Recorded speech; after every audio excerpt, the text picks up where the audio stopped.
So hello everyone and welcome to my channel The Wings of Brain and this is Puja. So आज की इस video में हम बात करने वाले हैं क्लास 12 पॉलिटिकल साइंस का जो हमारी सेकंड वाली बुक है इसके चैप्टर नंबर 2 की।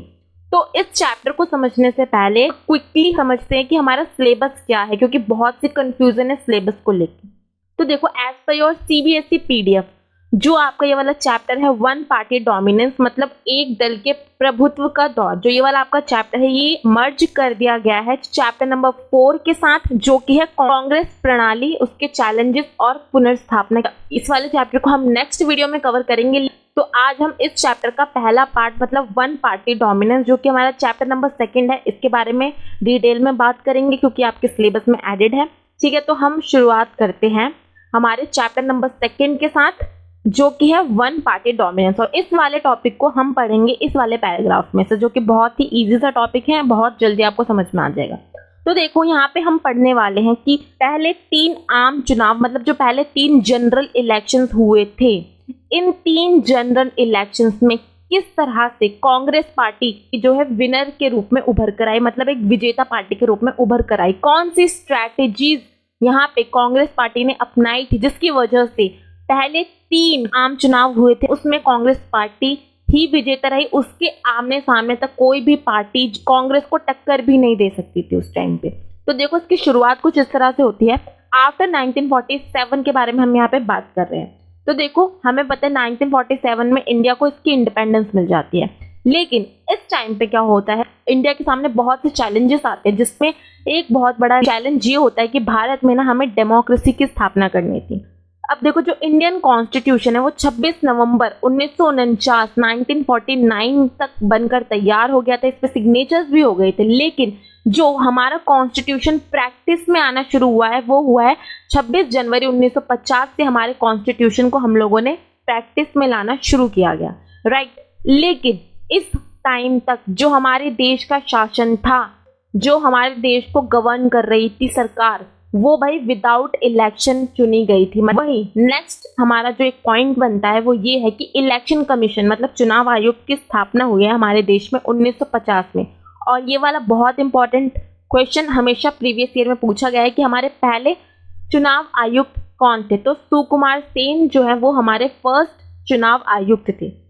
अब देखो, जब भारत आज़ाद हो जाता है, भारत के सामने बहुत से नए नए चैलेंजेस आते हैं, डेमोक्रेसी की स्थापना करनी थी एंड बहुत सारे चैलेंजेस आते हैं। उसमें से एक बहुत बड़ा चैलेंज ये था, हमें 1951 से 1952 के ड्यूरेशन में हमें अपना पहला आम चुनाव कराना था, लोकसभा और विधानसभा के। ठीक है, तो इस टाइम पे चुनाव आयोग के सामने बहुत से नए नए चैलेंजेस आते हैं। वो क्या होता है, देखो, सबसे पहले तो हमें एक स्वतंत्र और निष्पक्ष चुनाव कराना था। सेकेंड, उस टाइम तक हमारे देश में चुनाव क्षेत्रों का जो सीमांकन है वो हुआ ही नहीं था। मतलब हमारे देश में बाउंड्रीज होती है ना कि कौन सा क्षेत्र कहाँ से कहाँ तक है, तो वो सीमांकन हमारे देश में उस टाइम पे नहीं हुआ था। वहीं जो वोटर लिस्ट थी भाई, वो बनाना बहुत इंपॉर्टेंट काम था। और जो हमारी पहली वोटर लिस्ट आती है उसमें 40 लाख जो विमेन्स थे उनके नाम दर्ज होने से रह गए थे। तो हमारी फर्स्ट वोटर लिस्ट है भाई, वो भी गलत थी। हमारे देश में उस टाइम पे 17 करोड़ वोटर्स थे और 15% ही एजुकेटेड थे। तो ये सारे चैलेंजेस थे वो चुनाव आयोग के सामने आए। अब देखो, अंतरिम सरकार का क्या मतलब होता है। अंतरिम सरकार का मतलब होता है टेम्पररी गवर्नमेंट, मतलब कुछ टाइम के लिए चुनी गई सरकार। ठीक है, इतना समझ में आया। ये एक बहुत इंपॉर्टेंट पॉइंट है कि देखो, उस टाइम पे क्या हुआ था, यूरोप के बहुत से देशों में जो विमेन्स थी उनको वोटिंग का राइट नहीं मिला गया था। लेकिन जो इंडिया था भाई, इंडिया ने अपने देश में जो विमेन्स थी इनको भी वोटिंग के अधिकार दिए गए थे। नाउ अब हम यहाँ पे बात करेंगे कि पहले 3 चुनावों में भाई कौन से रीजंस थे, कौन से स्ट्रैटेजीज कांग्रेस पार्टी ने अपनाई थी कि कांग्रेस पार्टी को भाई एक बहुत बड़ी जीत मिली, बड़ी स्वतंत्रता संग्राम की विरासत हासिल थी। ठीक है, सबसे पुराना राजनीतिक दल था भाई कांग्रेस पार्टी। इवन जब हमारा देश आजाद भी नहीं हुआ था ना, तब के टाइम से भाई कांग्रेस पार्टी की सरकार चलती हुई आ रही थी। तो एक बहुत पुराना ही दल था कांग्रेस पार्टी। इस पार्टी में बहुत से प्रसिद्ध लीडर्स थे, जैसे कि जवाहरलाल नेहरू, मोरारजी देसाई, रफी अहमद किदवई, डॉक्टर BC राज, राजगोपालचारी, मौलाना आजाद। ऐसे बहुत से पॉपुलर लीडर्स थे जो भाई इस पार्टी में शामिल थे। हमारा नेक्स्ट पॉइंट है कि सबको साथ लेकर चलने की प्रकृति। मतलब एक रीजन ये भी था कि इसके ना आमने सामने कोई भी स्ट्रॉन्ग अगर हम कहें ना विपक्ष ना टिक नहीं पाता था, क्योंकि कांग्रेस पार्टी क्या करती थी, जितने भी नई नई पार्टीज उभर कर आती थी उन सबको भाई कांग्रेस पार्टी में ही शामिल कर लेती थी। बिकॉज कांग्रेस जो पार्टी थी उस टाइम पे एक बहुत बड़ी और पॉपुलर पार्टी थी, तो बहुत सी पार्टीज ना कांग्रेस के साथ मिलकर रहना चाहती थी, उनके साथ गठबंधन में रहना चाहती थी। इसलिए यहाँ पे क्या करती थी कांग्रेस, जितने भी आइडियोलॉजीज होती थी, पार्टीज होती थी, सबको साथ लेकर चलती थी। भारत की चुनाव प्रणाली मतलब अब first past the post system, जिसमें क्या होता है, जिस पार्टी को सबसे ज्यादा वोट मिलते हैं as compare to other parties, उसको ही सबसे ज्यादा सीटें मिलती हैं। नाउ अब हम बात करेंगे एक टॉपिक के बारे में कि देखो यहाँ पे आपको बता रखा है कि 1952 में जो इलेक्शंस हुए थे उसमें क्या होता है, जो कांग्रेस पार्टी है इसको जस्ट 45% वोट मिलते हैं, ठीक है। लेकिन भाई कांग्रेस पार्टी को यहाँ पे 74% सीटें हासिल हुई। ऐसा क्यों, इसका क्या रीजन है भाई।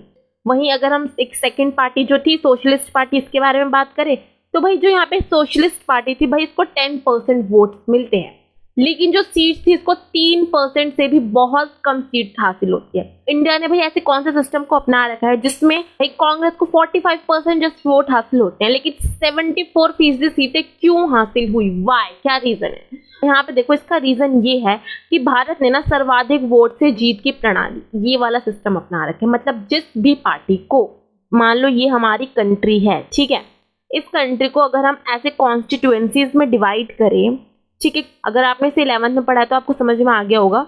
हमारे देश में जो इलेक्शंस होते हैं वो कॉन्स्टिट्यूएंसीज में हमारे देश को पहले बांट दिया जाता है, उसके हिसाब से यहाँ पे इलेक्शंस होते हैं।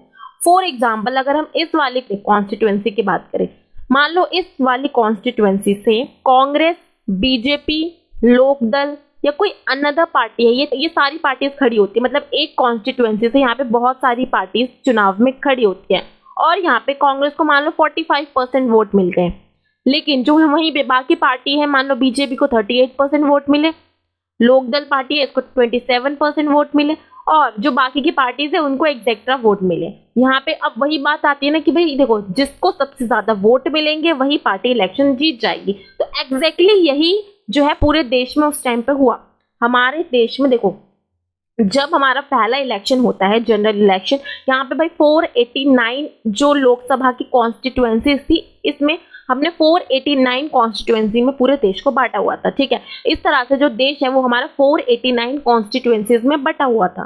तो हर कॉन्स्टिट्यूएंसी से बहुत सारी पार्टीज जो है इलेक्शन में खड़ी हुई। तो वहीं अगर हम फॉर एग्जाम्पल इस कॉन्स्टिट्यूएंसी का एग्जाम्पल लें तो यहाँ पे भाई कांग्रेस को ना 45% वोट मिल गए। मतलब यहाँ पे सबसे ज्यादा वोट किसको मिले, कांग्रेस पार्टी को मिले। यही एक रीजन था जिसकी वजह से कांग्रेस पार्टी को भले ही 45% मतलब 100% में 50% वोट भी नहीं मिले, लेकिन यहाँ पे कांग्रेस पार्टी ने सीटें 74% सीटें जीत ली। तो यही सिस्टम जो है हम अपने पूरे भारत में फॉलो करते थे, जिसमें क्या हुआ था, ये जो यहाँ पे ये पैटर्न हमने देखा है ना, यही सेम पैटर्न पूरे देश में उस टाइम पे फॉलो किया गया। इन सभी कॉन्स्टिट्यूएंसीज में कांग्रेस पार्टी को इन बाकी पार्टी के मुताबिक सबसे ज्यादा वोट्स मिले थे, इसलिए यहाँ पे कांग्रेस पार्टी को सबसे ज्यादा सीटें मिल गई। तो आई रियली होप सो ये वाला टॉपिक ना आपको बहुत अच्छे से समझ में आ गया होगा। यही टॉपिक मैंने आपको क्लास 11th में समझाया डिटेल में। अगर आपको समझना चाहो इसको तो आप इसे 11th वाली बुक में जो आपका चैप्टर नंबर 3 जो मैंने वीडियो अपलोड कर रखी है वहां से जाके समझ सकते हो। वैसे इतना डिटेल में आपकी बुक में बताया गया है, बट इतना डिटेल में आप एग्जाम में पूछा नहीं जाएगा, जस्ट आपकी नॉलेज के लिए मैंने यहाँ पे आपको बताया है।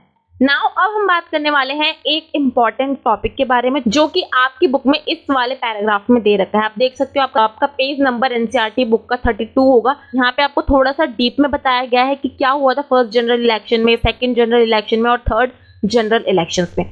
देखो यहाँ पे क्या होता है, यहाँ पे आपको बताया गया है 1952 में जो पहला हमारा जनरल इलेक्शन हुआ था ना, लोकसभा के जो इलेक्शंस हुए, यहाँ पे कांग्रेस को ना बड़ी जीत हासिल होती है। तो ठीक है, जैसे कि हमने यहाँ पे पढ़ा था कि 489 में से कांग्रेस पार्टी ने 364 सीटें जीती। यहाँ पे लोकसभा के चुनावों में भाई कांग्रेस जो है विजेता रहती है। इसके आसपास भी कोई विपक्ष नहीं टिक पाया था उस टाइम पे। विधानसभा के जो चुनाव हुए इसमें भी एक बहुत बड़ी जीत हासिल हुई, लेकिन यहाँ पे अगर हम कुछ स्टेट्स की बात करें तो यहाँ पे कांग्रेस को बहुमत नहीं मिला था, जैसे कि त्रावणकोर, कोचिन जो आज का हमारा केरला है, मद्रास और उड़ीसा। तो लेकिन क्या होता है बाद में ना कांग्रेस के द्वारा यहाँ पे एक कोलिशन मतलब गठबंधन की सरकार बना ली जाती है, जिसके बाद इन स्टेट्स में भी भाई कांग्रेस की ही सरकार होती है। अगर हम बात करते हैं यहाँ पे 1957 का जो हमारा सेकंड जनरल इलेक्शन होता है, यहाँ पे लोकसभा में तो कांग्रेस को बहुमत हासिल होती ही होती है, लेकिन कुछ हम एक्सेप्शंस छोड़ दें तो यहाँ पे भाई कांग्रेस पार्टी को जो केरल है, केरल में जो है यहाँ पे कांग्रेस की सरकार नहीं बन पाती है, जैसे मैंने आपको पहले भी बताया है। 1962 का जो इलेक्शन हुआ है यहाँ पे भी वही सेम सिमिलर केस है कि लोकसभा में बहुमत हासिल हुआ कांग्रेस को और विधानसभा के चुनावों में भी बहुमत हासिल हुआ। आपको ये वाला टॉपिक बहुत अच्छे से आई होप तो समझ में आ गया होगा। तो इस टॉपिक में हम बात करेंगे कि क्या भारत ही एक ऐसा देश है जो एक पार्टी के डोमिनेंस से, प्रभुत्व से गुजरा हो, या वर्ल्ड में और भी देश है जहाँ पे वन पार्टी सिस्टम जो है कायम रहा, और वो किस बेस पे कायम रहा उसके बारे में अब हम इस टॉपिक में अच्छे से पढ़ेंगे। देखो, ऐसा नहीं है कि भारत ही एक ऐसा देश है जहाँ पे वन पार्टी डोमिनेंस रहा हो, ऐसे वर्ल्ड में और भी देश हैं जैसे कि चाइना हो गया, Cuba, Syria, Myanmar, Belarus, Eritrea. ये सारे देश ऐसे देश है जहाँ पर भाई इनके कॉन्स्टिट्यूशन में ही लिख दिया गया है कि यहाँ पर वन पार्टी रूल होगा। यहाँ पे भाई डेमोक्रेसी को तो रिमूव करके वन पार्टी डोमिनेंस को कायम कर दिया गया है। यहाँ पर वन पार्टी रूल आए तो सही, पर डेमोक्रेसी की कीमत पर सिर्फ एक ही पार्टी को परमिशन दी गई है कि तुम ही इलेक्शन जीतोगी, तुम ही इलेक्शन में पार्ट लोगी। वहीं बात करते हैं मैक्सिको, साउथ कोरिया और ताइवान की। यहाँ पे भी कुछ साल पहले तक वन पार्टी रूल अपनाया गया था। लेकिन भाई इंडिया के बारे में बात करें तो देखो, इंडिया में भाई वन पार्टी सिस्टम जो है वो कायम तो रहा, लेकिन साथ में भाई इलेक्शन कराए गए थे। ये जो वन पार्टी डोमिनेंस तुम देख रहे हो ना, यहाँ पे प्रॉपर इलेक्शन हुआ था। कांग्रेस पार्टी इलेक्शन में जीती थी, जब जाके भाई कांग्रेस ने पहले 3 आम चुनावों में इलेक्शन में अपनी जीत हासिल करी थी। ऐसा नहीं कि इन देशों की तरह नहीं कि डेमोक्रेसी को तो रिमूव कर दिया और अपने कॉन्स्टिट्यूशन में जस्ट वन पार्टी को ही परमिशन दी गई हो चुनाव में लड़ने की। यहाँ पे आप डिफरेंस देख सकते हो, इंडिया में वन पार्टी डोमिनेंस रहा था, लेकिन यहाँ पे चुनाव कराए भाई। यहाँ पे हमारे यहाँ पे मुक्त चुनाव हुए थे और निष्पक्ष चुनाव हुए, तब जाके भाई कांग्रेस पार्टी 3 आम चुनावों में जीती। यहाँ पे आपको यही बताया गया है कि इंडिया का वन पार्टी सिस्टम और जो दूसरी कंट्रीज है इनका वन पार्टी सिस्टम में क्या एक डिफरेंस है। ठीक है, इतना आपको समझ में आ गया होगा। Give a thumbs up to this video and subscribe to this channel. Next हम बात करने वाले हैं कांग्रेस की प्रकृति, इसका नेचर कैसा था, कौन सी स्ट्रैटेजी, रणनीति कांग्रेस ने चुनाव के टाइम पे अपनाई थी उसके बारे में। देखो, कांग्रेस पार्टी ना एक सामाजिक, मतलब बहुत से लोगों को साथ में लेकर चलने वाली पार्टी थी, और इस पार्टी में डिफरेंट आइडियोलॉजीज की पार्टियां भी शामिल थी। देखो, सबसे पहला पॉइंट वही है, राष्ट्रीय आंदोलन की विरासत हासिल थी, मतलब कांग्रेस पार्टी एक बहुत पुरानी पार्टी थी। नेक्स्ट पॉइंट देखो भाई, जमीनी स्तर का संगठन था, मतलब किसान, उद्योगपति, शहरी, गांव के बाशिंदे, मजदूर, मालिक, भाई सबको कांग्रेस साथ लेकर चलती थी। स्ट्रॉन्ग अपोजिशन की कमी थी, जैसा हमने पहले पढ़ा। गुट में तालमेल और सहनशीलता, मतलब कांग्रेस पार्टी एक ऐसा ग्रुप था जिसमें बहुत सी डिफरेंट पार्टी शामिल थी, और वो ना कहीं भाई सहनशील भी थी। ऐसा नहीं भाई कांग्रेस पार्टी ने अगर हमारी बात आज नहीं सुनी तो हम जाके विपक्ष में शामिल हो जाए, ऐसा नहीं होता था। अगर कोई पार्टी भाई कांग्रेस के रूल्स, रेगुलेशंस, स्ट्रेटजीज से सहमत नहीं है ना, फिर भी वो कांग्रेस में ही रहती थी और कांग्रेस में रहकर डिबेट्स करती थी और अपनी बातें मनवाती थी। ठीक है, गठबंधनी स्वभाव, मतलब कांग्रेस का कहीं ना कहीं ऐसा स्वभाव था कि जो भी नई पार्टीज आती थी उनको वो एक साथ लेकर चलती थी। और विचारधारात्मक गठबंधन, मतलब हर किसी की आइडियोलॉजी को कांग्रेस पार्टी में जगह मिली, चाहे वो शांतिवादी हो, दक्षिणपंथी हो, वामपंथी हो, यहाँ पे हर वर्ग को, हर आइडियोलॉजी को कांग्रेस पार्टी में जगह मिली। ठीक है, ये बहुत इजी सा टॉपिक है, जस्ट इसकी रीडिंग कर लेना एक बार एनसीईआरटी से, बहुत अच्छे से आपको टॉपिक समझ में आ जाएगा। सो नाउ अब हम यहाँ पे पढ़ने वाले हैं कांग्रेस के बारे में। भाई कांग्रेस पार्टी किस तरह से एग्जिस्टेंस में आई, किस तरह से कांग्रेस पार्टी एक हित समूह, मतलब एक प्रेशर ग्रुप से एक इतनी बड़ी पार्टी बनी। तो देखो, कांग्रेस पार्टी का जन्म 1885 में हुआ था। जब 1885 में कांग्रेस पार्टी बनी, तब उस टाइम पे भाई कांग्रेस पार्टी में जस्ट नव शिक्षित, कामकाजी, व्यापारिक वर्ग, ये ग्रुप शामिल थे। लेकिन क्या होता है, धीरे धीरे 20th सेंचुरी तक आते आते कांग्रेस पार्टी ने किस तरह से असहयोग आंदोलन में भाग लिया, किस तरह से नमक सत्याग्रह और भारत छोड़ो आंदोलन में अपना एक बहुत बड़ा योगदान दिया, जिसकी वजह से जो ये ग्रुप था कांग्रेस पार्टी का, ये एक बहुत बड़ा जनव्यापी राजनीतिक रूप ले लिया कांग्रेस पार्टी ने। मतलब बहुत बड़े लेवल पर अब कांग्रेस पार्टी को जाना जाने लगा। कांग्रेस पार्टी में पहले जस्ट अमीर लोग, अभिजन लोग, मध्यम वर्ग, इन सबका ही बोलबाला था, लेकिन धीरे धीरे जब ये आंदोलन चलते हैं तो कांग्रेस पार्टी में ये सारे लोग भी शामिल हो जाते हैं। तो दैट इज द रीजन, ये एक रीजन बनता है कि क्यों कांग्रेस पार्टी एक जस्ट प्रेशर ग्रुप से, एक हित समूह से इतनी बड़ी पार्टी के रूप में सामने आई। आई रियली होप सो यहाँ पे ये वाला टॉपिक आपको बहुत अच्छे से समझ में आ गया होगा। गुटों में तालमेल और सहनशीलता, कि किस तरह से कांग्रेस पार्टी ने जो डिफरेंट पार्टीज थी भाई इनके साथ सहमति को बढ़ावा दिया और इन सबको अपनी पार्टी में शामिल कर लिया। देखो यहाँ पे मैंने आपके लिए कुछ पॉइंट्स हाईलाइट करे हैं, आप इसे पढ़ लेना, बहुत आसान सा टॉपिक है, बाकी तो मैंने यहाँ पे कवर कराई है। और विभिन्न समूह, राजनीतिक दल राष्ट्रीय आंदोलन में भाग लेते थे। तो यहाँ पे यही बताया गया कि जो कांग्रेस पार्टी थी जिसमें डिफरेंट पार्टीज को जगह दी गई थी, इन सब ने क्या करा था, यहाँ पे जो हमारे राष्ट्रीय आंदोलन हुए थे, असहयोग आंदोलन, भारत छोड़ो आंदोलन, एग्जेक्टर, इन सब में भाग लिया था। तो यहाँ पे ना लोगों के सामने इनकी काफी अच्छी छवि बनी हुई थी। ठीक है, अलग अलग पार्टी के मतभेद कांग्रेस में ही सुलझा लिए जाते थे। देखो यहाँ पे क्या है, अगर मान लो किसी पार्टी में किसी बात को लेकर असहमति होती है, ठीक है, तो वो ये नहीं करती थी कि भाई अगर यहाँ पे असहमति हो गई है तो भाई मैं कांग्रेस को छोड़ के यहाँ पे दूसरी पार्टी में जाके शामिल हो जाऊं। तो यहाँ पे ऐसा बिल्कुल नहीं होता था। तो वो क्या करती थी, वो पार्टी में ही बनी रहती थी, लेकिन पार्टी में रहकर वो अपनी जो बातें होती थी या अपने जो भी सजेशंस होते थे उनको मनवाया करती थी, उन पर डिस्कशन किया करते थे पार्टी में सब लोग। गठबंधनी स्वभाव था कांग्रेस पार्टी का, अंदरूनी मतभेदों को लेकर अन्य पार्टी में सहनशीलता थी। वही सेम बताया गया जो मैंने आपको पहले भी बताया कि जो भी अलग अलग पार्टीज थी जो कांग्रेस में शामिल थी, भले ही वो कांग्रेस की किसी बात से सहमत ना हो, लेकिन उनमें सहनशीलता थी और पार्टी विपक्ष में जाने की बजाय कांग्रेस में ही रहकर जो दूसरे समूह होते थे कांग्रेस पार्टी से उनके साथ डिस्कशन करना, डिबेट करना जारी रखती थी। और यहाँ पे ये वाला टॉपिक मैंने आपको यहाँ से समझाया, जो ये मैंने हाईलाइटिंग पॉइंट्स है, तो आप इसे पढ़ लेना एक बार।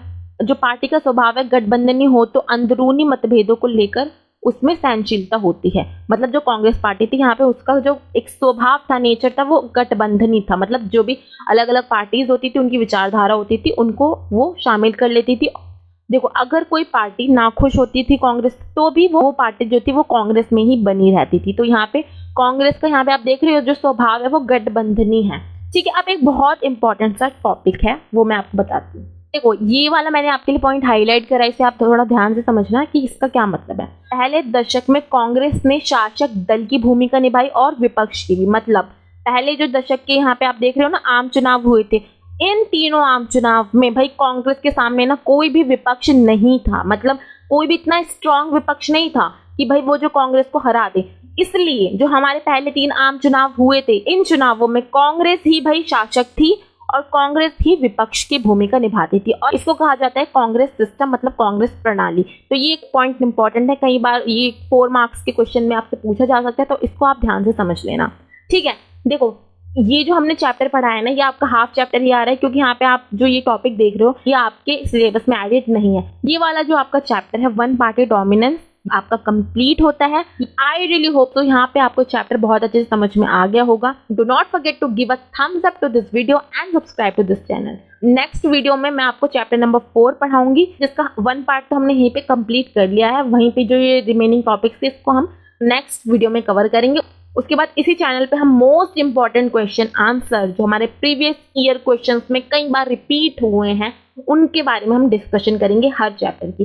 पॉलिटिकल साइंस के सभी चैप्टर्स की प्लेलिस्ट का लिंक नीचे डिस्क्रिप्शन बॉक्स में है, वहां पे जाके आप सारे चैप्टर्स को समझ सकते हो। टेलीग्राम ग्रुप को ज्वाइन कर लेना फॉर PDF। ठीक है, I will see you in the next video. Thank you.